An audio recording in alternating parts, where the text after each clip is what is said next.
It is taken by Underwood from the outside.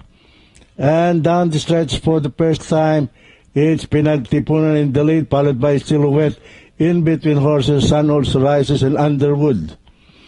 And passing before the judges stand, it's entry number 1, Pinagtipunan in the lead, followed by entry number 2, Sun Also Rises on the outside, Underwood and Silhouette on the farther outside.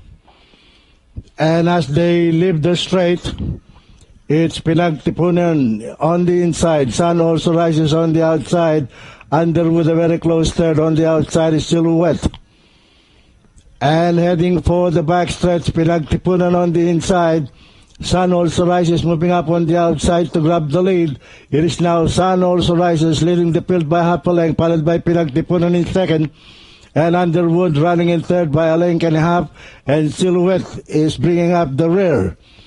But it's still Sun Also Rises by half a length, followed by Pinagtipunan in second, and Underwood remains in third, Silhouette remains in fourth. The mid-back stretch, it is still Sun Also Rises, Pinagtipunan by the rail, and Underwood moving up on the outside to take second, and Silhouette rounding the far turn. It is still Sun Also Rises, and moving up on the outside is Underwood, Pinagtipunan and Silhouette moving up on the inside.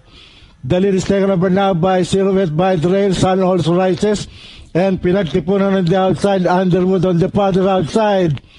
And into the home stretch, it's Silhouette on the inside, and on the outside is Underwood, and Sun Also Rises, Pinagtipunan.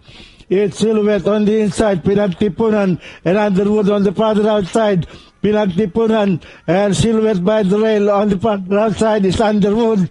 It's still Silhouette and Underwood on the outside. Silhouette by the rail, Underwood on the outside. It's Silhouette and Underwood, Silhouette, Underwood, and finally Silhouette, Underwood, Pinagtipunan, Sun Also Rises. Okay, well, we have an upset, and